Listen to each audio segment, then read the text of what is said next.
live. Call is revised. Can't hear you. John, use your microphone. It's on, it was on, it was on. Well, then maybe pull up your microphone a little bit. Take your mask. I think it's a mask. Probably. I think it's a mask. That's exactly it. It's filtering the language. I'd like to call this revised special virtual meeting of the Board of Aldermen on October 8, 2020, 5 p.m. to order.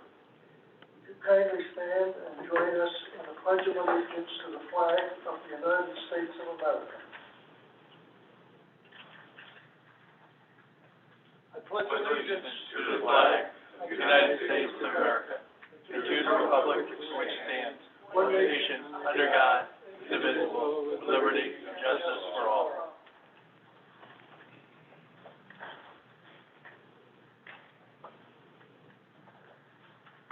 Okay, we'll do a roll call. Alderman English present. Alderman McPherson. Present. Alderman Balmacy. Here. Alderman Gidwani. I am on the phone. Thank you. Alderman Stanley Kude. Alderman McGourty. Here. Thank you. Alderman Simonetti. Present. Alderman Simmons. Here. Is the mayor on the phone? Corporation Council on the phone. Yes. What's happening? No, it's working now. But it is. Pull it up a little. Here. Well, it is as close as I can get it. All right. Did council, respond? Yes. Okay, thank you. Assistant Corporation Counsel, are you on the line? Okay, he's not on the line. Okay, let me say roll call. Now, next meeting, meeting is a public portion. If anybody wishes to, address the board, may do so, raise your hand. If you call, come to the microphone over here and, let us hear what you have to say. Who's first?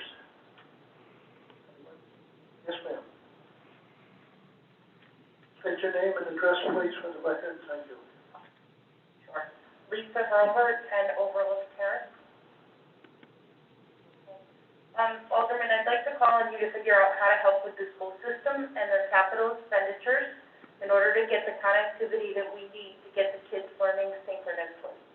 Upgrading the connections will allow the teachers to teach this synchronously and keep the kids engaged and learning as they need to be. Currently, the City of Shelton students are only in school live learning 10 hours per week. That is 2 half days from 7:20 to 12:15 p.m. And that's for the high school. The other schools are on different times. The other 3 days are spent distance learning, where students are given assignments and work independently on them. They are essentially teaching themselves the majority of the work. As for the younger students, their parents have become the teachers, okay? And this is unacceptable. Our students are losing valuable time attempting to teach themselves, and they are falling behind. The teachers are overwhelmed as they're teaching 3 distinctly different groups at the same time.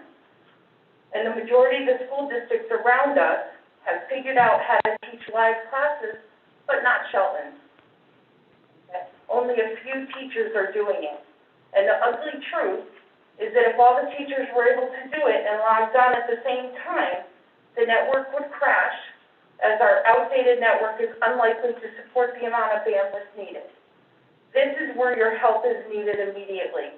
Delaying should not be an option. Help is needed now.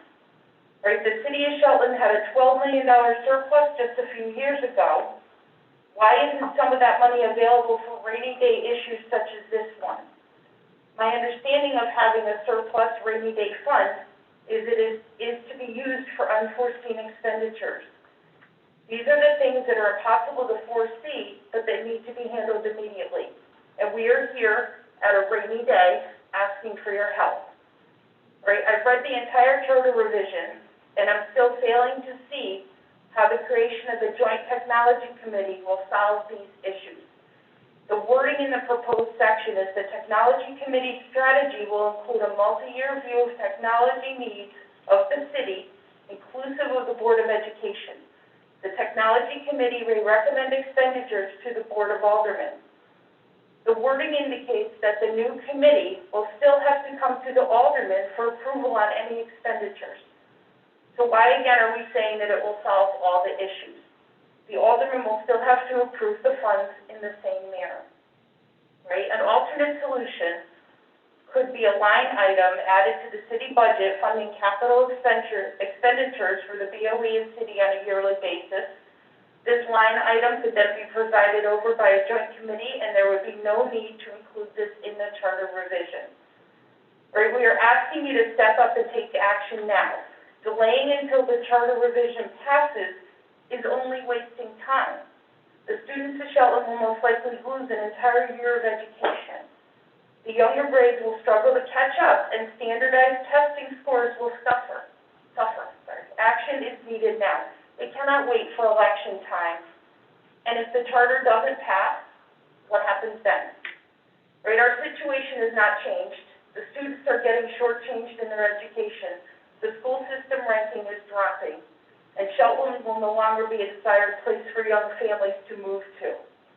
Right, I tried to discuss these issues with both Chairman Ingles and Alderman Simonetti after the joint technology meeting with the Board of Ed, and Chairman Ingles wouldn't let me speak, kept interrupting me, and I ended up pleading with him to let me finish a sentence, but that did not happen. Alderman Simonetti couldn't be bothered to listen to me. I stated that I felt the Board of Ed was in this position due to underfunding of the budget. He said, no, they are not underfunded, and turned and walked away. Right, my understanding of being an elected official, especially an alderman, is you are here to represent and listen to your citizens, whether or not they have the same opinion as you. By not even attempting to listen, you are showing that you are completely against any opinion but your own, and that is not how it should be. You should be listening, considering, and seeing how you can help. This does not mean you have to respond favorably to every idea a citizen has, but it does mean that it is your responsibility as an elected official to listen. It does not seem that you are upholding your duties to the citizens of Shelton. And if you can't listen, how exactly do you know what they want from you? As an alderman, you have a responsibility to help all the citizens of Shelton, not just the ones who agree with your every thought. Please do what is right to help the students of Shelton get through this challenging time. Step up and put funds towards technology. Do it now, do not delay. Thank you, it's very helpful. Anyone else wish to address the board?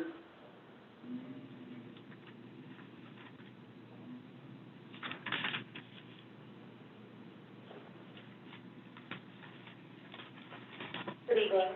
I'm Elisa Yarnowski. My address and everything? 7 Spruce Hill Road.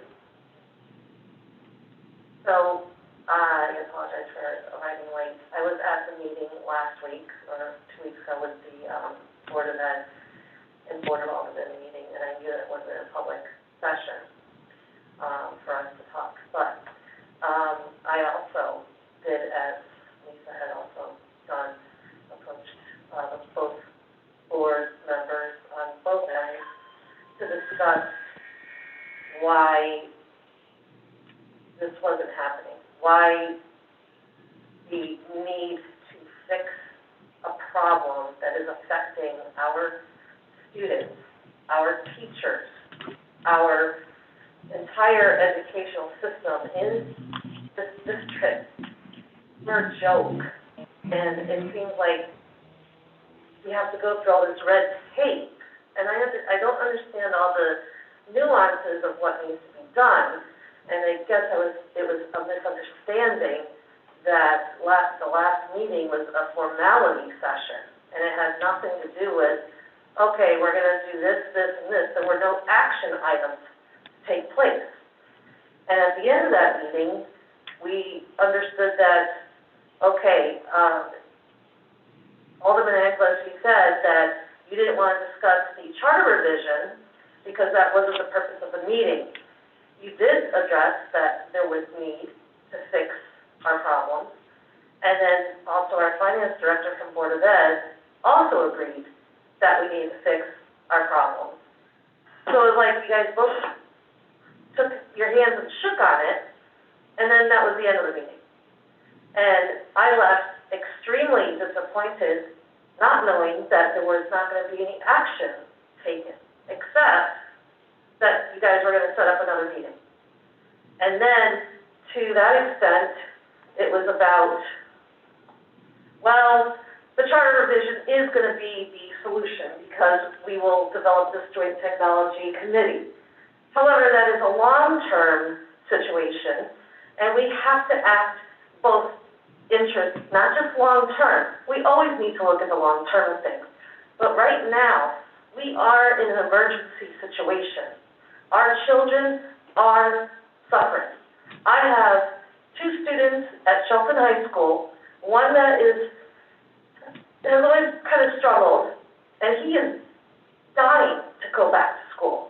He wants to go back. He is not getting the instruction he needs in order to learn because of how, the hybrid situation is. And I realize this is not your responsibility as how education is run. However, you have the capability, you have the power, you have the funds or the ability to obtain those funds, grants, to help the crying citizens of all our families here.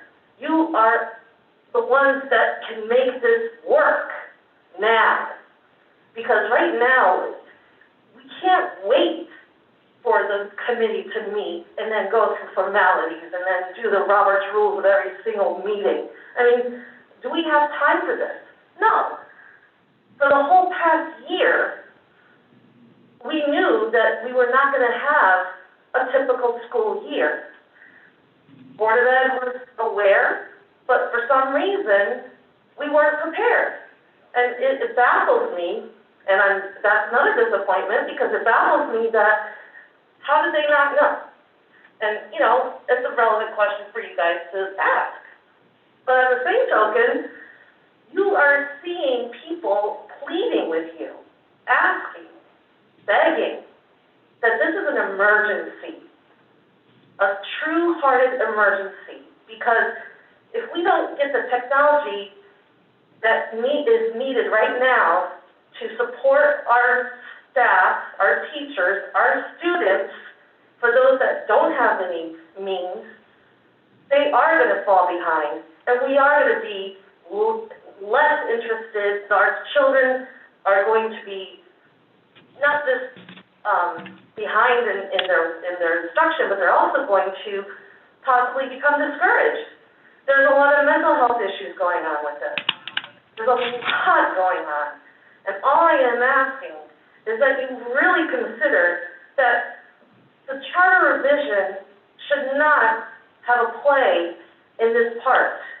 That the charter revision has nothing to do with helping the Board of Ed get the funds they need in order to be able to get the technology, to get our kids back into school, learning, so that they can graduate, get a job, whatever, and then come back to the town of Shelton, the city of Shelton, and you're investing in your future. That's really what you're doing. I would love it to have, wouldn't you like to see that, to have our students graduate, become successful, and bring back their knowledge and reinvest in our city? So think about that. It's not that difficult. We are not in a waiting period anymore. We're actually behind. We are truly behind. And you guys are the only ones right now that can make a difference, truly make a difference. And I appreciate your time. Thank you. Thank you. Anyone else that wishes to address the board? If there is no one that wishes to address the board, we'll close the public portion. And go on to the minutes for approval. Item 1.1, special virtual meeting of September 15, 2020. Waive the reading and approve the following meeting minutes. Special virtual meeting, September 15th, 2020. Second. Motion made and seconded. Any discussion?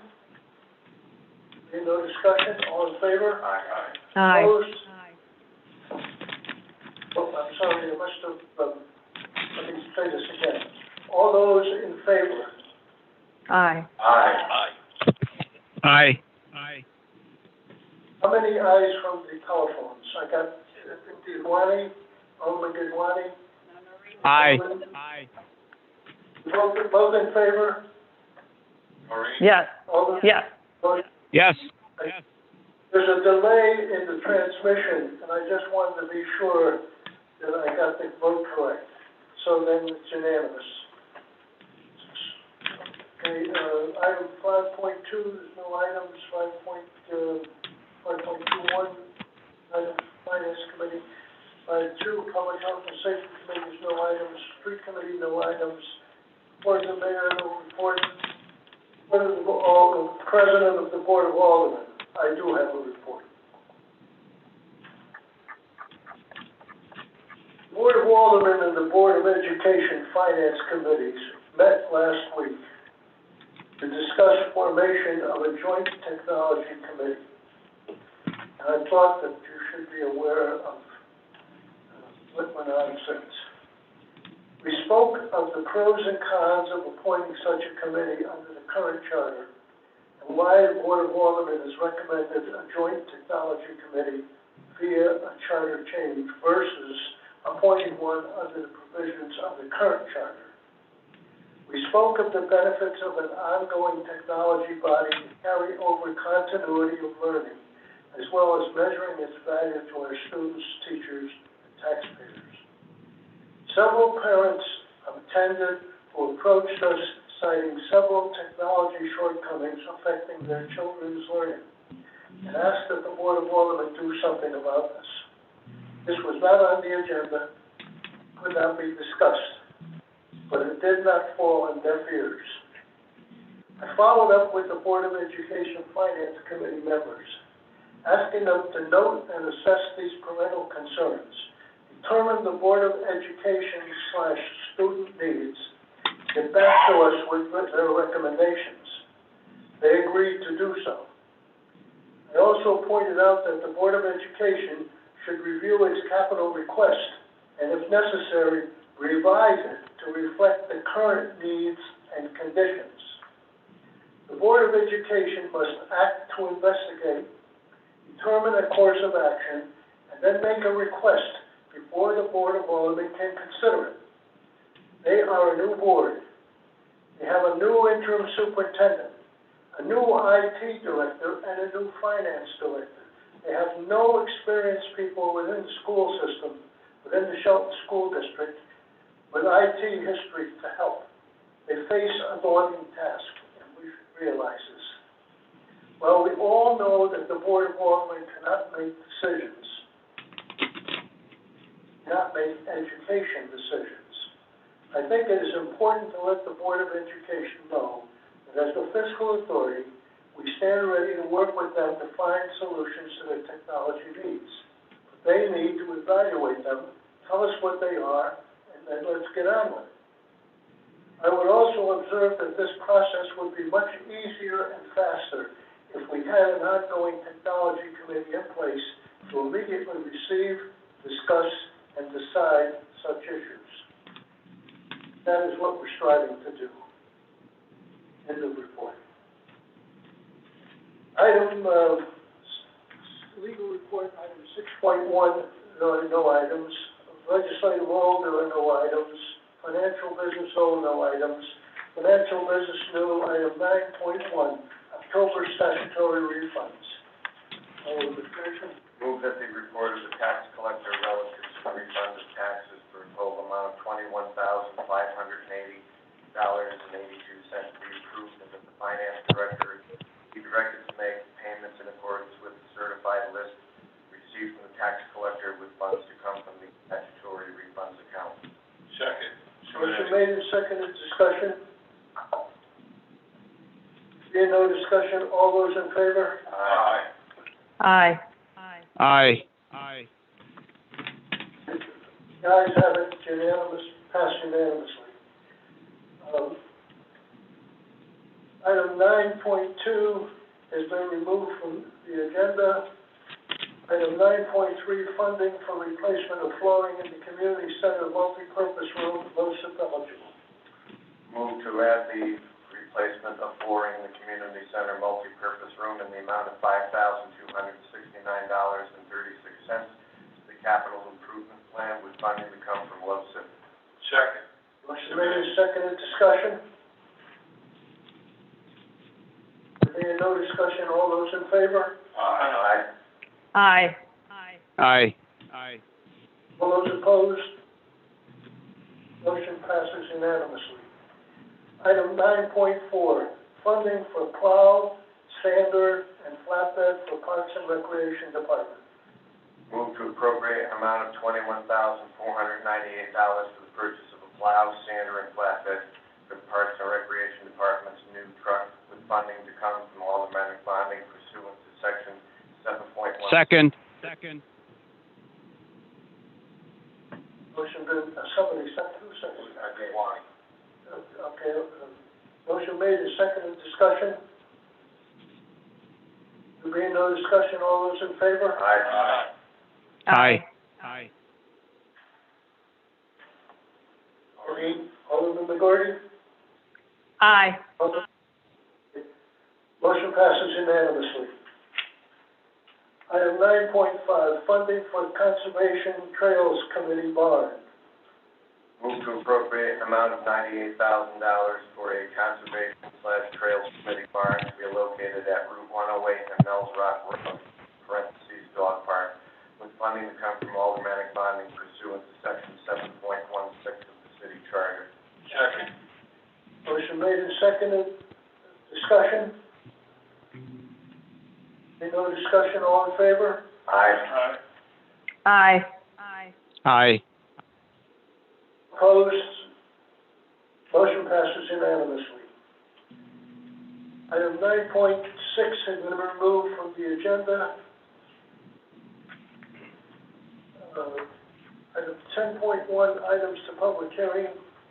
Under 10.1A is proposed amendment to Code of Ordinances, Chapter 4, Section 4-35, which is the officer stipend ordinance number 903. That's the fire department ordinance stipends, just for clarification.